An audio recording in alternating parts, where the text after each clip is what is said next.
이때부터 예수님께서 비로소 전파하심이라는 제목으로 하나님 말씀 증거하겠습니다.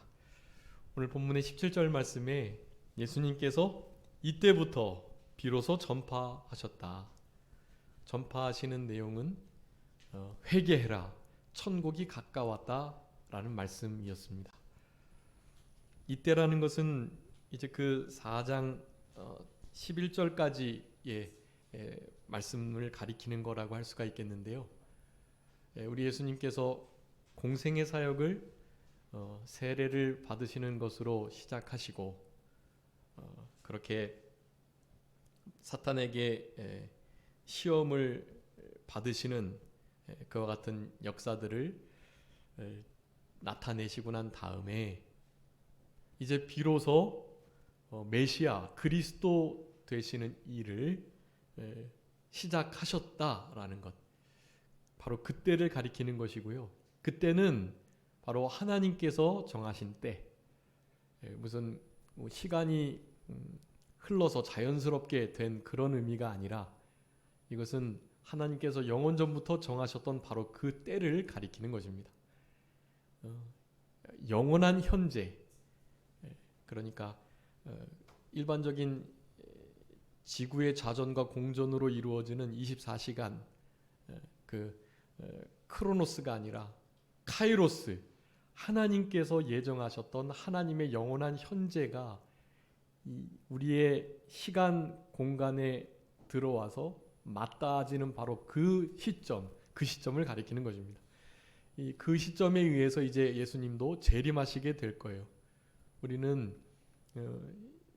우리의 시간관념으로 하루가 천년 같고 천년이 하루 같으신 하나님의 그 차원이 다른 시간표를 우리가 늦다, 이르다, 지체됐다, 늦어진다 이런 식으로 판단을 해서는 안 되겠고요. 예수님께서 바로 이때에 이 말씀을 이제 전파하셔야 하겠기에, 그때는 이제 우리 12절에서 보는 것처럼 예수께서 요한이 잡히셨음을 들으시고 이제 갈릴리 지역으로 장소를 옮기셨던 바로 그때까지도 포함하는 것인데요. 이렇게 장소를 옮기시고 갈릴리 사역을 시작하시기 전, 사실은 11절부터 12절 그 사이에 다른 복음서에 의하면 한 1년여간의 갭이 있습니다. 요한복음 1장에서부터 요한복음 한 4장까지의 그 내용이 지금 마태복음에서는 생략되어 있어요. 그 기간을 흔히 유대 초기 사역이라고 하는데요. 그 초기 사역이 아주 중요한 사역들입니다. 근데 오늘 본문에서는 세례 요한이 내 뒤에 오실 그분이 진짜 불과 성령으로 세례를 주실 우리가 기다리는 메시아 그리스도이다라는 것을 증거하셨고, 그 세례 요한이 잡혀 더 이상 사역을 할 수 없을 바로 그때에 우리 예수님께서 나타나셔서 세례 요한이 했던 그 말씀대로 이제 공생의 사역을 시작하셔야 할 바로 그 시기라는 것을 말하는 것입니다. 여러분, 이때에 예수님께서 이렇게 말씀 선포하시면서 그 공생의 사역을 그렇게 시작하셨는데요. 여러분, 우리를 향하신 때가 다 있다는 것을 기억하시고요. 우리를 향하신 때는 항상 현재, 지금이라는 것을 아셔야 합니다. 지금 오늘 본문의 말씀을 통해서 예수님께서 이제 자신을 드러내셨는데, 드러내시는 이런 사역을 우리도 똑같이 이제 감당해야 돼요. 오늘 본문 읽지는 않았지만 18절부터 22절까지 이제 제자들을 부르시는 장면을 내가 사람을 낚는 어부가 되게 하겠다라는 말씀을 하시거든요. 우리로 하여금 예수님께서 자신을 나타나셨던 그 일을 우리들도 같이 하라고 우리를 지금 부르고 계시는 거예요. 우리 기도도 해주셨지만 이제 올 한 해는 주님의 도우심을 힘입어 가지고 복음을 전파하고 믿지 않는 이들에게 우리의 착한 행실을 통해서 빛과 소금 역할을 감당해서 천국을 보여주고 진리의 빛을 비춰주고 어두움, 사망, 두려움, 그리고 악한 세대 속에 살아가는 저들을 우리는 건져내야 돼요. 예수님께서 갈릴리 그 지역으로 가셨던 이유는 다 말씀을 이루시기 위함이었는데, 그 말씀을 이루시려고 그 갈릴리 지역의 빛으로 나타나셨던 그 일을 우리도 감당해야만 하는 것입니다. 그 일을 감당하도록 지금 우리로 하여금 부르고 계세요.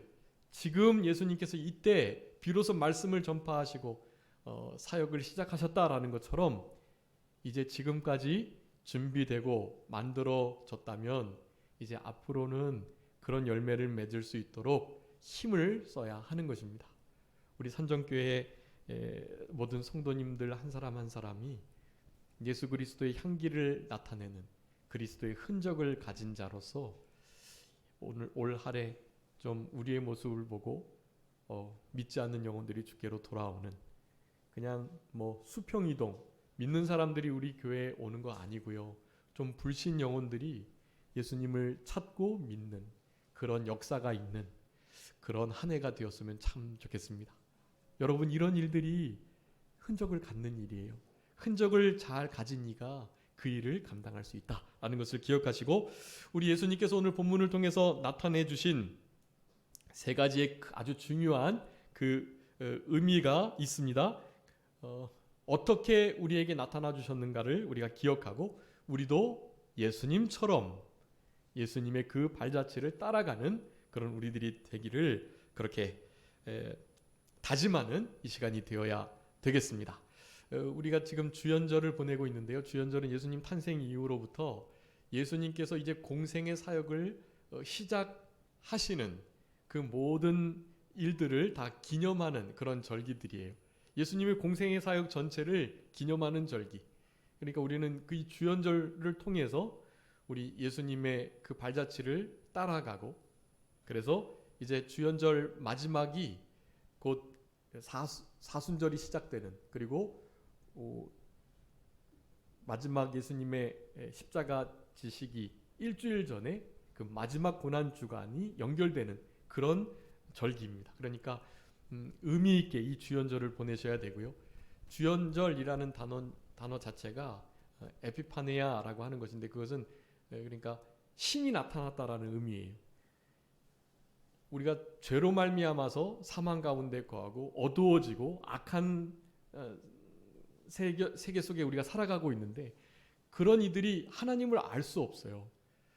구약 시대에는 하나님이 나타나셨는데 물론 형상으로 나타나시지는 않고요. 목소리로, 그리고 천사의 모습으로 나타나시긴 하셨지만 그것은 진짜 하나님이 아니셨어요.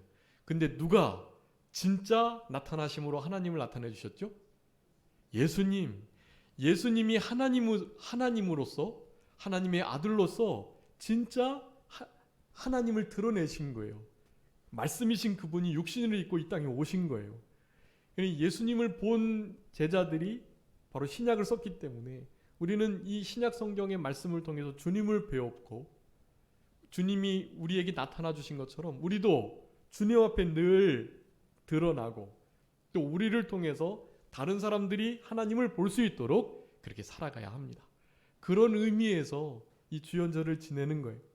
그래서 이 본문을 택했고, 이 본문 속에 나타난 주님이 어떻게 나타나셨는가, 어떠한 모습으로 나타나셨는가, 우리에게 뭘 나타나기를 요구하시는가라는 것들을 좀 살펴보시면서 그렇게 남은 주연절의 기간들을 잘 지내시고, 이것은 뭐 계속 되어야 하는 것입니다. 우리가 절기 추수감사 주일에만 지키는 거 아니고, 성탄절에만 성탄의 기쁨을 누리는 거 아니고, 부활절만 부활의 영광에 참여하는 것 아닌 것처럼 우리는 날마다 주님이 직접 나타나시는 것 같은 그런 실제적인 주님이 우리의 삶 속에서 거하시고, 또 우리의 말과 행동과 눈빛 무엇으로도 주님이 나타날 수 있는, 나타내 보일 수 있는 그런 삶을 살아가기를 결단하는 것, 그런 중요한 의미가 있다고 할 수가 있겠습니다. 우리 예수님이 어떠한 모습으로 나타나셨는가, 크게 세 가지로 살펴볼 수 있겠는데요. 자, 첫 번째는 우리 예수님은 말씀을 이루시는 분으로 나타나셨다라는 사실입니다. 여기 주보에 기록해 두었는데요. 직접 말씀이신 우리 예수님께서 이 땅에 육신의 몸을 입고 나타나셔가지고, 적어도 마태복음에만 거기 마태복음 1장 26절부터 시작해서 2장 6절 15절 18절 23절 3장 15절 15장 18절 8장 17절 13장 14절 35절 21장 4절 26장 56절 54절 56절 27장 9절 이런 모든 말씀들을 완벽하게 이루셨어요. 예, 이런 말씀 마태복음에만 나타난 거예요. 그 이외에 주님께서 실제로 구약의 모든 메시아 그리스도이심을 드러내는 하나님의 이루어야 할 약속의 말씀들을 100% 직접 이루셨다라는 것입니다.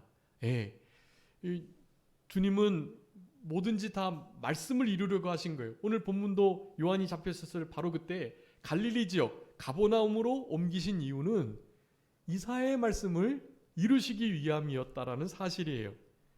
이사야 9장 1절 2절의 말씀을 이루시기 위해서 예수님께서 직접 이사하시고 그곳으로부터 갈릴리의 사역을 시작하였다라는 사실입니다.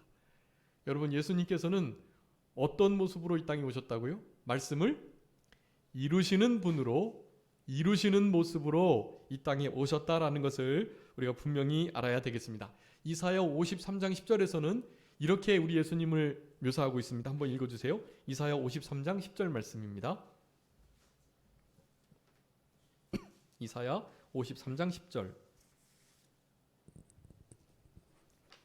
여호와께서 그에게 상함을 받게 하시기를 원하사 질고를 당하게 하셨은즉 그의 영혼을 속건 제물로 드리기에 이르면 그가 씨를 보게 되며 그의 날은 길 것이요 또 그의 손으로 여호와께서 기뻐하시는 뜻을 성취하리로다. 아멘.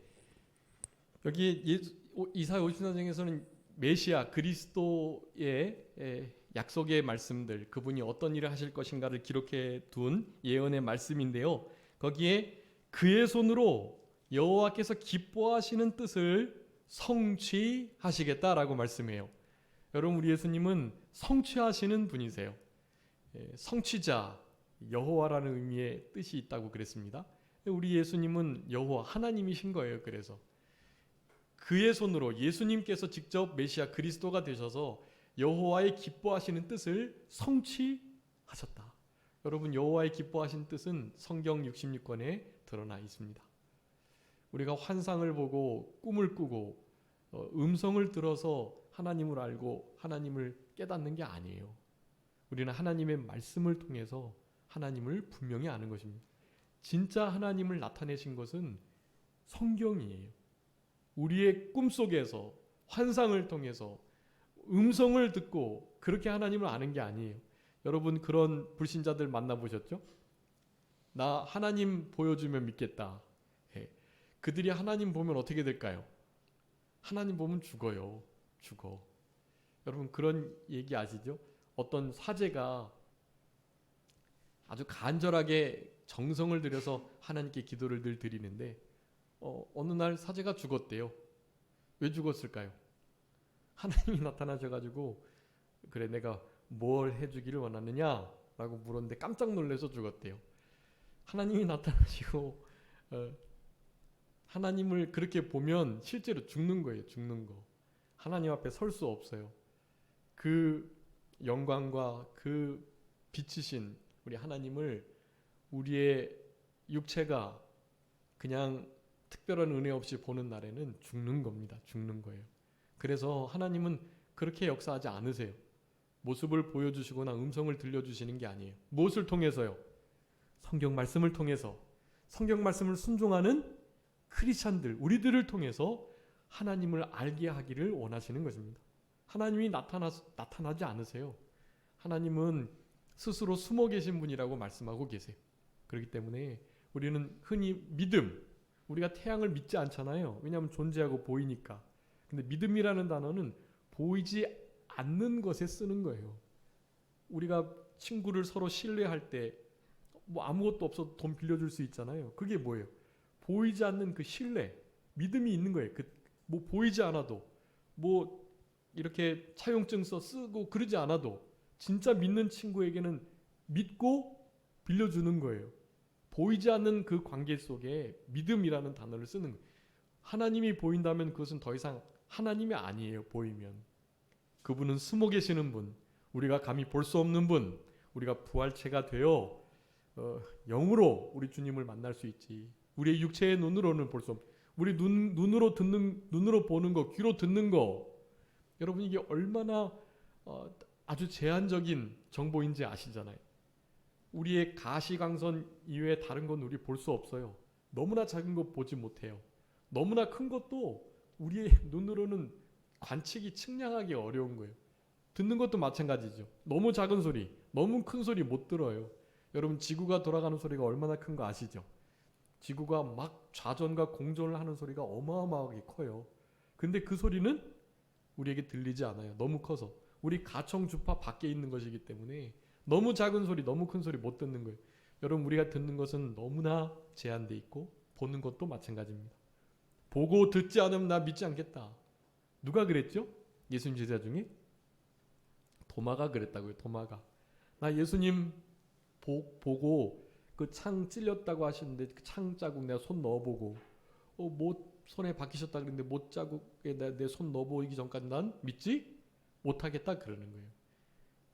그것은 진짜로 어리석은 믿음이고 불완전한 믿음이라는 것은 보지 않고 보지 못하고 믿는 거에 진짜 믿음이에요.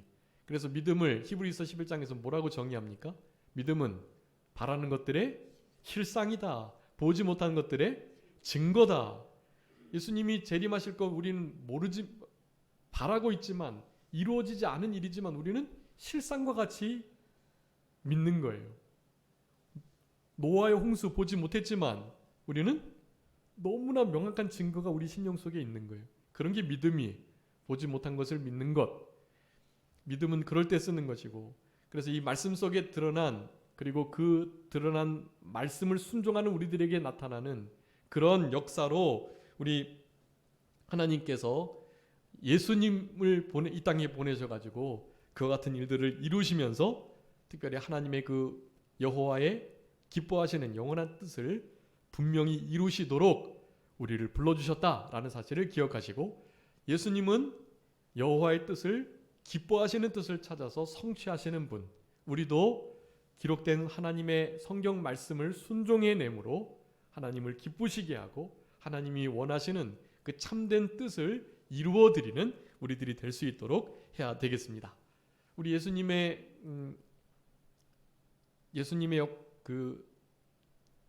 역할 중에 하나가 보혜사이신데 보혜사. 그런데 또 다른 보혜사가 계세요. 또 다른 보혜사가 누구시죠? 성령님이세요. 처음 보혜사는 우리 예수님. 또 다른 보혜사를 내가 보내겠다 하셨던 것은 바로 우리 오순절 보혜사 성령님을 가리키는데 이 성령님께서가 바로 우리가 이렇게 예수님이 가셨던 이 길을 갈 수 있도록 도와주시는 분이에요. 이 뒤에 다 살펴보겠지만 이런 모든 것들은 빛된 사명 감당하는 것, 천국을 드러내는 것 다 성령님께서 도와주셔야 가능해요. 성령님께서 우리를 그 일을 이루도록 이루시는 성취자가 또한 되시기 때문이다 라는 것을 여러분 기억하셔야 되겠습니다. 그래서 우리가 이루어야 할 성취해야 할 법이 있어요. 갈라디아서 6장 2절에 나오는데요. 바로 그리스도의 법입니다.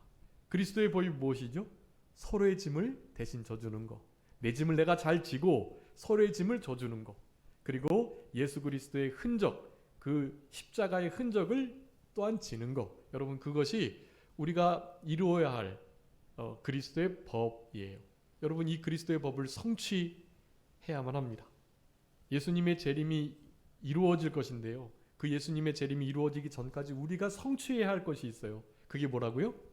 그리스도의 법이에요. 그리스도의 법은 무슨 법일까요? 최고한 법인데 바로 사랑의 법이에요. 서로의 짐을 져주는 게 사랑이에요. 그가 쓰러져 있을 때 그가 원수라도 그 원수를 일으키고 원수가 목말라 할 때 물을 먹이고 배고플 때 음식을 주고 여러분 이렇게 하는 이 일이 이게 바로 그리스도의 법을 성취하는 거예요. 말씀을 이루시려고 성취하려 오신 우리 예수님 주연절을 맞아서 예수님의 이 모습을 우리는 닮아가야 되는데 우리가 이루어야 할 성취의 법이 있다. 그것은 그리스도의 법이다. 바로 사랑의 법이다. 다른 사람을 섬겨주는 것이다 라는 것을 먼저 기억하셔야 되겠습니다. 자, 첫 번째 우리 예수님께서 나타나신 것은 하나님의 말씀을 이루시는 분으로 나타나셨다. 우리도 이루어야 할 말씀이 있다. 각각 개인에게 허락하신 말씀들이 있겠고요.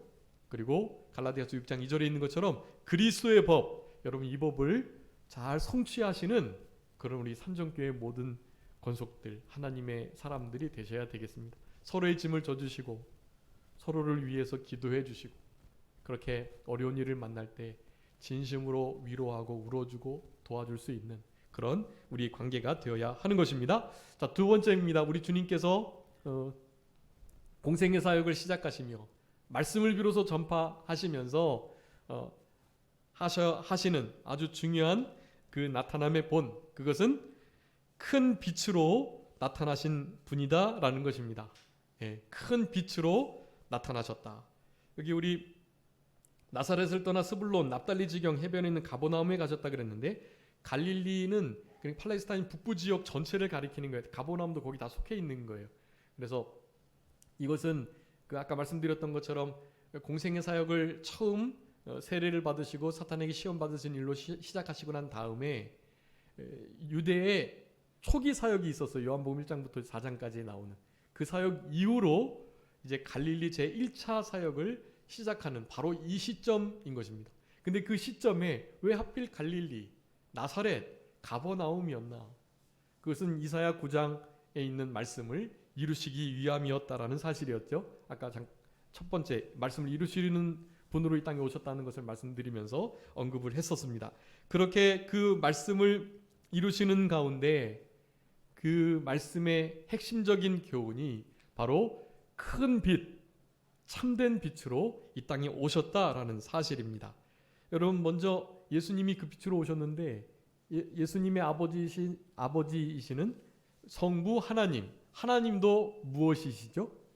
하나님도 빛이세요. 네, 요한일서 1장 5절에 말씀하고 계십니다. 곧 하나님은 빛이시니라 그에게는 어두움이 조금도 없으시니라 라고 말씀하고 계세요. 하나님이 빛이시니 빛의 아들이신 예수님도 빛이실 수밖에 없죠. 우리 예수님이 빛이세요. 여러분 요한복음에 예수님께서 빛이시라는 말씀을 아주 많이 하고 계세요. 주보에 제가 잘 정리했으니까요. 거기다가 잘 이렇게 찾으셔가지고 잘 적어서 두시기 바랍니다. 요한복음에 있기 전에 당연히 구약에도 우리 메시아 그리스도가 당연히 빛이신 것을 이미 증거하였습니다. 이사야 9장 1절 2절의 말씀이 큰 빛이 이 납달리 스불론 땅 그 지역의 갈릴리에 이르렀다. 이방의 갈릴리에게 비쳤다라고 말하는데 갈릴리가 이방 나라는 아니지만 그곳에 이방인들이 많이 거했어요. 그래서 갈릴리 이방의 갈릴리라는 표현을 쓰고 있는 것입니다. 근데 그 갈릴리 지역에 그늘진 땅이라고 말하고 흑암에 앉아 있었다. 사망의 그늘에 있었다라고 말씀을 하는데 그곳에 빛이 아주 큰 빛이 비추었다고 말씀하고 있어요. 그 말씀이 오늘 이루어진 것입니다. 이사야 42장 6절과 이사야 49장 6절 이 말씀에 다 이방의 빛이 되게 하시겠다라는 말씀을 하고 계세요. 우리 그리스도 메시아가 이방의 빛이 되게 해 주시겠다. 메시아는 선민인 이스라엘 백성들에게만의 빛이 아니에요. 이미 구약에도 이방의 빛이 되실 것을 말씀하셨습니다. 선민인 이스라엘 입장에서 볼 때는 우리 대한민국도 당연히 이방이겠죠. 근데 이 이방에 빛이 비춘 거예요. 그리스도 하나님의 빛이 비추었습니다. 그래서 이렇게 빛 가운데 우리는 거하고 있는 거예요. 그렇지만 빛 가운데 거하지 못하는 자들이 많이 있습니다. 우리는 그런 자들을 빛 가운데로 인도하는 책임이 있어요. 근데 그냥 빛이 아닌 큰 빛을 비춰야 합니다. 큰 빛을 요한복음에서는 이렇게 말씀하는데요. 요한복음 1장 4절에 사람들의 빛이다라고 말씀하고 있고요. 이것은 사람들이 필요한 빛, 진짜 태양도 진짜 필요하죠. 근데 그런 태양 같은 물질적인 빛이 아니라는 거예요. 사람들의 빛, 사람들로 진짜 사람 되게 하는 빛, 그런 의미예요. 사람들이 진짜 필요로 하는 빛, 그 빛을 비추신다고 말씀해요.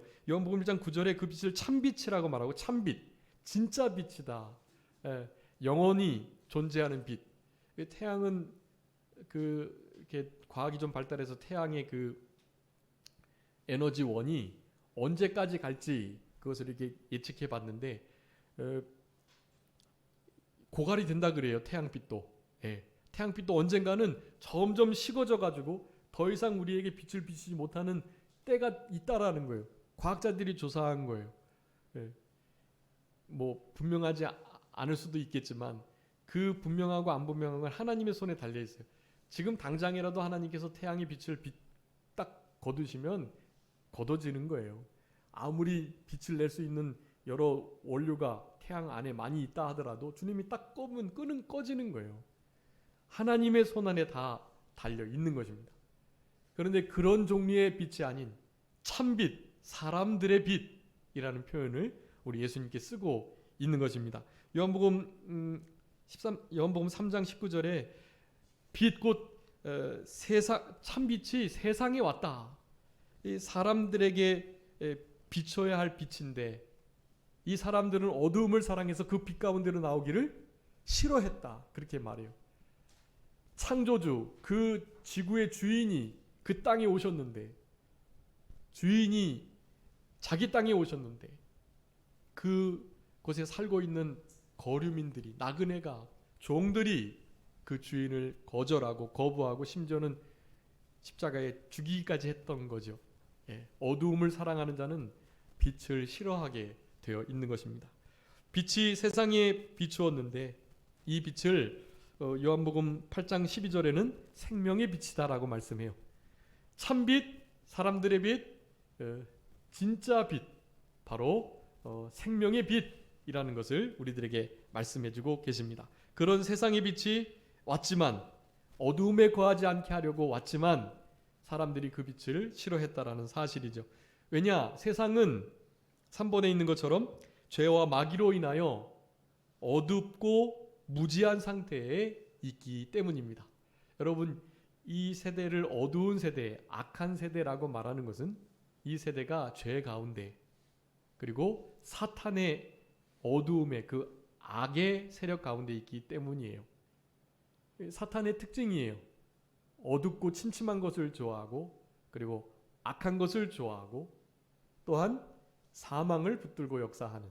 그러니까 이 세상은요, 이 죄로 말미암아 그 죄를 주관하는 이 사탄의 세력으로 말미암아 악하고 어둡고 사망의 세력 속에 있다라는 것을 우리는 언제나 기억해야 됩니다. 그래서 에베소서 6장 2절에는 어두움의 세상 주관자들이라고 사탄을 표현하고 있고요. 그 사탄을 악의 영이라고 표현합니다. 그러니까 사탄은 어둡고 악한 것이라는 표현을 쓰는 거예요. 세상 사람들이 여러분 아무리 선을 하려 해도요 못해요. 왜냐하면 그들은 악한 자들의 자녀들로 살아가기 때문에 그래요. 그들이 아무리 최선을 다해서 산다 해도 그들의 최선은 최선이 아니에요. 선은 하나님께 속한 거기 때문에 그들이 하는 최선은 최선이 될 수 없어요. 조금 믿지 않는 자들 중에 조금 더 착할 수는 있을지 모르겠는데 최선이 될 수 없어요. 최선은 당연히 하나님께만 속한 일이고 하나님을 믿는 자들이 이룰 수 있는 것이 세상은 바로 악의 영, 악한 자들 안에 놓여져 있고 거기에 있는 자들은 당연히 그렇게 악에 속한 자로 살아갈 수밖에 없죠. 어두움 가운데 있는 것이 어두움의 주관자라고 말씀하고 있죠. 골로새서 1장 13절에도 흑암의 권세라고 말을 합니다. 흑암의 권세에 있던 우리들을 하나님의 나라로 우리를 옮기셨다라고 표현해요. 우리는 흑암 속에 악의 세력 속에 있었던 자들이에요. 근데 그 사탄은 당연히 이 사망을 죽음을 가지고 우리를 두렵게 하죠. 죽음의 세력으로 우리를 그렇게 두렵게 하는 자들이라는 표현을 히브리서 2장에 쓰고 있습니다. 한번 읽어주세요. 히브리서 2장 14절. 히브리서 2장 14절 말씀입니다.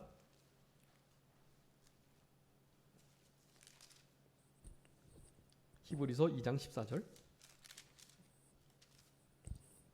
자녀들은 혈과 육에 속하였음에 그도 또한 같은 모양으로 혈과 육을 함께 지니심은 죽음을 통하여 죽음의 세력을 잡은 자 곧 마귀를 멸하시며. 아멘.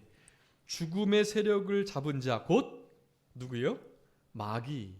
죽음의 세력을 잡고 그것으로 자기도 죽을 자들이지만 이 죽음의 세력을 잡고서 우리를 두렵게 하는 일평생 종노릇하게 하려는 그 사탄의 세력을 멸하시기 위해서 예수님이 이 땅에 오신 거예요.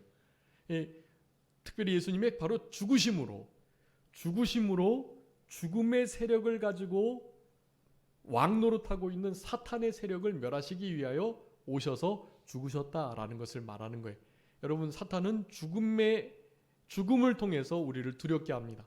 근데 그 죽음은 영적인 죽음이 아니에요. 사탄은 우리를 지옥에 버릴 수 없어요. 하나님만이 그렇게 하실 수 있고, 우리의 육체의 죽음은 하나님의 허락하심 안에서 이룰 수도 있죠. 사탄이 죽게 할 수도 있어요. 그런데 그것은 하나님이 허락하셔야 되고, 그 죽음도 지옥 가는 죽음이 아니에요. 지옥에 보내시는 분은 오직 하나님 뿐이세요.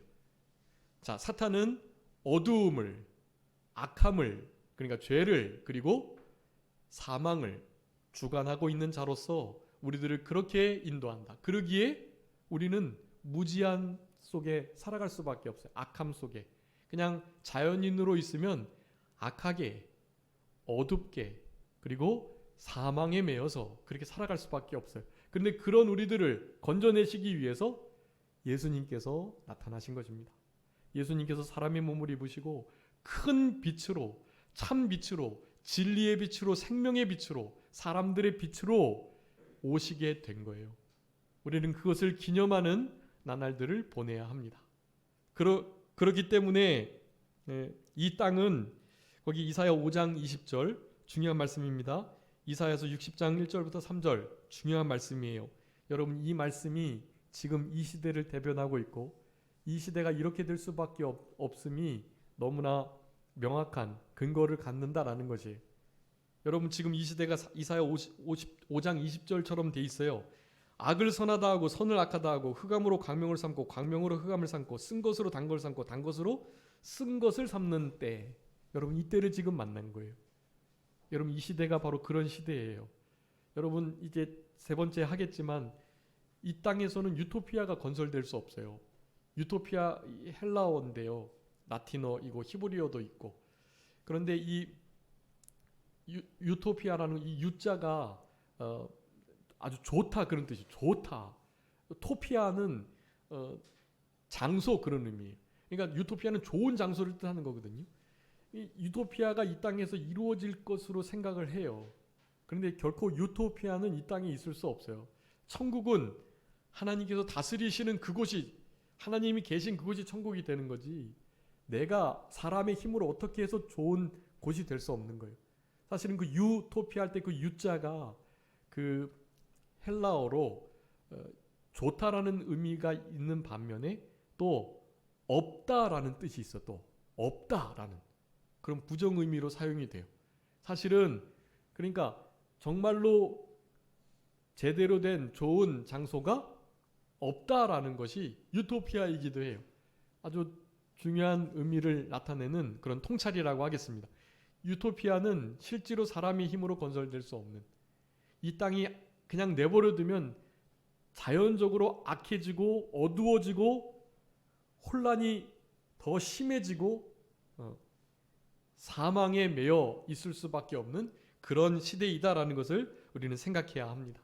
선을 악하다고, 악을 선하다고, 빛을 어두움이라고, 어둠을 빛이라고, 쓴 것을 단 것이라고, 단 것을 쓴 것이라고 말하는 시대 속에 우리가 살아가는 것이, 여러분, 이때를 우리는 주의 빛을 가진 자로 살아가야 합니다. 말씀의 빛을, 진리의 빛을 드러내시고 우리 안에 계신 성령님의 그 인도하시는 그 빛된 사명을 잘 따라가는 우리들이 될 때 그 일이 가능해진다라는 것이에요. 이사야서 60장 1절부터 3절까지 그렇게 말합니다. 일어나라, 빛을 발하라 라고 말씀하세요. 지금은 온 캄캄함이, 어두움이 만민을 가리우고 이 땅을 덮겠다라고 말해요. 딱 지금 이 시대예요. 캄캄함과 어두움이 이 땅을 덮고 만민을 가리운다. 여러분, 지금 그 속에서 믿는 자들까지 덮여 있으면 안 돼요. 그 속에서 빛을 발해야 돼요. 일어나야 돼요. 지난 시간 일어날 자리 말씀드렸죠. 불신앙의 자리에서 일어나셔야 돼요. 죽어있는 듯한, 병들어 있는, 게으르고 나태한 그 자리, 그냥 슬픔과 절망 속에, 고통 가운데 있고 눈물 흘리는 여러분, 그 자리에서 일어나셔야 돼요. 우리의 감정을 믿음으로 컨트롤하시고 내 감정이 나의 태도가 되지 않도록 내 마음을 잘 지키시고 다스리셔야 돼요. 그런 삶이 있지 않고는 이 어두움과 캄캄함이 만민을 가리고 땅을 덮은 이 시대 속에서 제대로 된 하나님의 빛된 자녀 역할을 감당하며 살아갈 수 없는 것입니다. 우리 주님 앞에 주연절을 맞아서 주님이 이렇게 분명하게 큰 빛으로 드러나셨던 것처럼 우리도 그렇게 살아가기를 힘쓰는, 결단하는 우리들이 되어야 되겠습니다. 그래서 우리가 하나님이 빛이시고 예수님과 성령님이 빛이시니 우리도 빛이죠. 우리도 하나님의 자녀니까요. 우리가 빛이신 것을 성경에서 많이 말씀하세요. 마태복음 5장에 분명히 너희는 세상의 빛이다. 빛을, 등불을 등경 위에 말 아래 두지 않고 등경 위에 두어서 모든 사람들이 빛을 볼 수 있도록 해라. 그러면서 마태복음 5장 16절에 말씀하는 거예요. 너의 착한 행실을 통해서 하나님께 영광을 돌리게 해라. 여러분, 그것이 우리의 빛된 사명, 소금된 사명이에요. 세상에 썩어져 가는 것을 막아서고 하나님의 진노를 돌이키고 사랑과 선행과 또 온유와 겸손을 통해서 성령의 열매를 통해서 이 세상을 변화시켜 나갈 수 있도록 해야 됩니다. 여러분, 그것은 힘이 들어요. 노력이 들어가요. 사랑의 수고가 있는 거예요. 희생이 따르고. 그런데 그 일을 하는 거예요. 예수님처럼 죽기까지 복종하시는, 십자가에 죽으시는 그런 희생과 순종의 삶을 우리도 살아갈 때에 이와 같은 빛된 사명을 감당할 수 있는 것입니다. 에베소서 5장 8절에 너희가 전에는 어둠이었는데 이제는 주 안에서 빛이라, 빛의 자녀들과 같이 행해라 라고 말씀해요. 우리는 빛의 자녀고 빛이에요. 우리는 사실은 빛이 아닌데 어두움이었지만 우리 안에 누가요? 빛이신 성부 성자 성령 하나님이 계시니, 진리의 빛이 계시니, 그리고 빛이신 주님과 연결된 중생한 영이 있으니 우리가 빛된 거예요. 빛된 사명을 우리는 잘 감당해야만 하는 것입니다. 우리가 주님의 나타나심을 본받는 중요한 면이에요. 아까 전에 말씀을 이루시는, 성취하시는 분이다. 우리가 성취해야 될 게 뭐라고요? 그리스도의 법, 바로 그 사랑의 법을 우리는 성취해야만 하고, 그리스도께서 빛이시니 우리도 빛된 사명을 감당해야만 하는 거예요. 주님의 나타나심을 기념하며 우리는 주님의 이 공생애에 특별히 순환절을 지내시는 그 모진 고문과 고통을 당한 십자가에 죽으시는 그 결정적 사역을 본받는 것이 아주 중요하지만 그 사역 전에 이 땅에서 3년 반 동안 행하셨던 모든 걸음들과 면면들을 우리는 그대로 본받는 우리들이 되어야만 하는 것입니다. 여러분, 우리 삶 속에서 어떻게 그 일을 감당할 수 있겠습니까? 중요한 말씀인데 시편 27편 1절 말씀 한번 읽어주세요.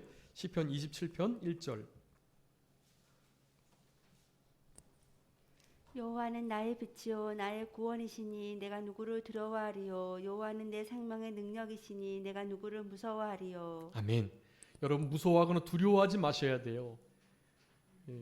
우리 1월달 달력 말씀에도 있었지만 담대하셔야 돼요.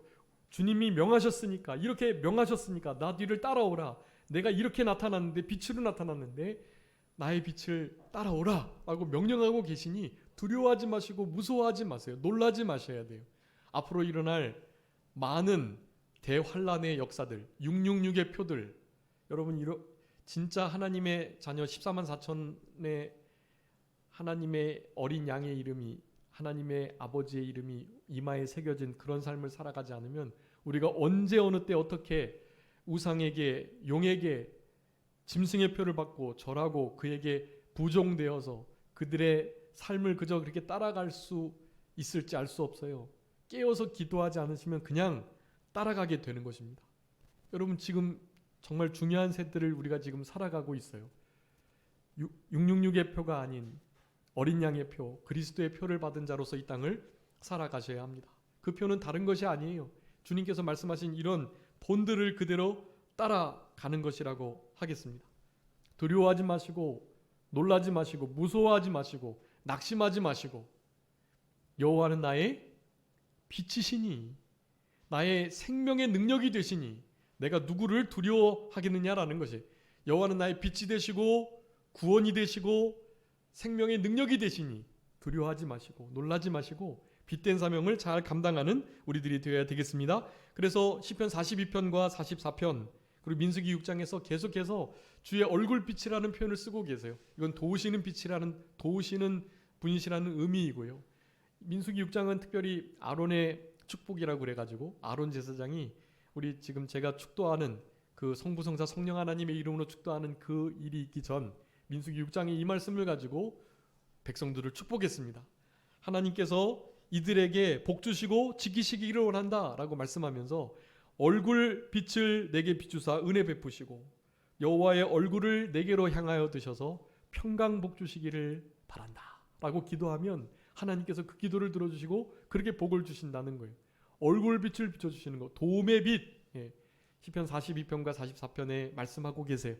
여러분, 우리를 도와주시는 그 얼굴 빛을 받아서 능력이 되시고 생명의 구원의 역사가 되시고 빛이 되신 여호와를 의지하시면서 그렇게 빛된 사명을 잘 감당하는 우리들이 되어야 되겠습니다. 마지막으로 천국을 드러내신 분이라는 것을 우리가 기억해야 되겠습니다. 여러분, 천국은 회개해야만 돼요. 우리가 지금 천국은 여기 있다 저기 있다 할 것이 아니고 어디 있다고요? 너희 안에 있다라고 말씀하셨잖아요. 우리 안에 천국이 이루어지는 거예요. 그것은 다른 게 아니라 먼저 회개하고 깨끗한 심령 속에, 성결한 함 속에 우리 하나님은 역사하세요. 성결하지 않으면, 회개한 마음으로 깨끗하게 회개 합당한 열매를 맺고 살아가지 않으면 하나님이 역사하실 수가 없어요. 그렇기 때문에 회개하는 마음으로 천국을 바라보고 소망하고 천국의 삶을 살아가야 되는데, 그 천국은 먹고 마시는 것이 아니고 어디 안에서요? 성령 안에서 의와 평강과 희락이다. 이로써 하나님을 섬기는 자는, 이로써 그리스도를 섬기는 자는 하나님께도 칭찬을 받고 사람들에게도 인정을 받겠다. 로마서 14장의 말씀이에요. 여러분, 이런 말씀들을 기억하고 그 말씀을 순종할 수 있는 우리들이 될 수 있도록 힘을 쓰셔야 하겠습니다. 그 힘 써야 될 것은 당연히 회개하는 일이에요. 그리고 우리를 부르셨으니, 제자로 부르셨어요. 여기 지금 이제 읽지는 않았지만 18절부터 22절까지 제자들을 부르세요. 근데 제자들이 부르심 받고 아버지, 배, 친척, 가족 다 버리고 주님을 따라요. 제자는 그렇게 모든 것을 희생하고 주님을 따르는 자들이에요. 근데 그 제자를 누가 세웠다고요? 예수님께서 세우신 거예요. 예수님이 나타나 주셔서 우리는 어둠 가운데 있었기 때문에 주님을 발견할 수도 따라갈 수도 없어요. 주님이 나타나셔서 우리로 하여금 부르시는 거예요. 이 길을 따르자. 좁은 길이지만, 협착하고 문이 좁지만 함께 따르자 하면 그 길을 따르도록 힘을 쓰시는 거예요. 우리들에게 지금도 그렇게 권면하고 계시고, 내가 너희들을 택했다. 너희들이 나를 택한 것이 아니고, 요한복음 15장에 말씀하셨잖아요. 우리를 그렇게 택해 주신 은혜에 먼저 감사하시고, 근데 그 제자의 확실한 표징은 요한복음 13장에 있는 것처럼 뭐라고요? 너희가 서로 사랑하면 이로써 너희가 내 제자인 줄 알겠다. 여러분, 서로 사랑하는 것이 제자이고, 그 사랑의 세계에 거해야 사실은 아버지, 친척, 배, 재산, 내 건강 모든 것을 다 2순위로 하고 0순위로 1순위로 주님을 따를 수가 있는 거예요. 그런 삶을 살아갈 때 빛과 소금의 역할이 되는 것이고, 그럴 때 그런 우리의 모습을 보고, 아, 과연 제자구나. 아, 과연 저를 따라가야 저가 진짜 하나님의 사람들이구나 하면서 하나님께로 돌아오는, 하나님께 영광을 돌리는 역사가 나타나게 된다라는 사실입니다. 우리 주님께서 세 가지 말씀을 이루시는 분, 또 천국을 우리들에게 분명히 나타내 주시는 분, 마지막 그리고 큰 빛으로 이 땅에 오셨던 분이라는 것을 여러분 기억하시고, 우리도 말씀을 성취하는 자로, 그리고 빛으로 무엇보다도 천국을 누리며 그 천국을 소개하는 자로 남은 때를 살아가시는 그런 우리 모두가 되어야 되겠습니다. 잠깐 기도하겠습니다. 살아계신 우리 아버지 하나님, 감사합니다. 우리 주님께서 공생의 사역을 시작하시며 말씀을 이루시는 분으로 큰 생명의 참된 빛으로 천국을 나타내 보여주시고 예수님의 하나님의 말씀을 순종하고 하나님의 통치와 인도와 주장을 받는 바로 그것이 천국이라는 것을 우리들에게 분명히 교훈하여 주시는 이런 귀한 나타남을 우리들에게 허락해 주셨사오니 우리들도 예수님을 본받아서 이렇게 말씀을 이루는 자로 천국을 다른 사람들에게 소개해 주는 자로 빛과 소금의 역할을 잘 감당해서 하나님께 영광을 모든 사람들이 돌아올 수 있도록 하는 자들로 이 땅을 살아가는 우리 모두가 되게 하여 주시옵소서. 우리의 삶을 붙들어 주시고 특별히 우리의 모든 연약함과 또 기도의 제목을 아시는 하나님께서 우리에게 가장 좋은 것으로 늘 채워주시고 우리 주님을 기쁨으로 섬기는 의와 평강과 희락이 있는 심령천국, 가정천국, 교회천국을 누리는 그런 우리들의 삶이 될 수 있도록 주님께서 역사하시고 도와주옵소서. 모든 것 주님께 맡기옵고 살아계신 예수 그리스도의 이름으로 기도 올리옵나이다. 아멘.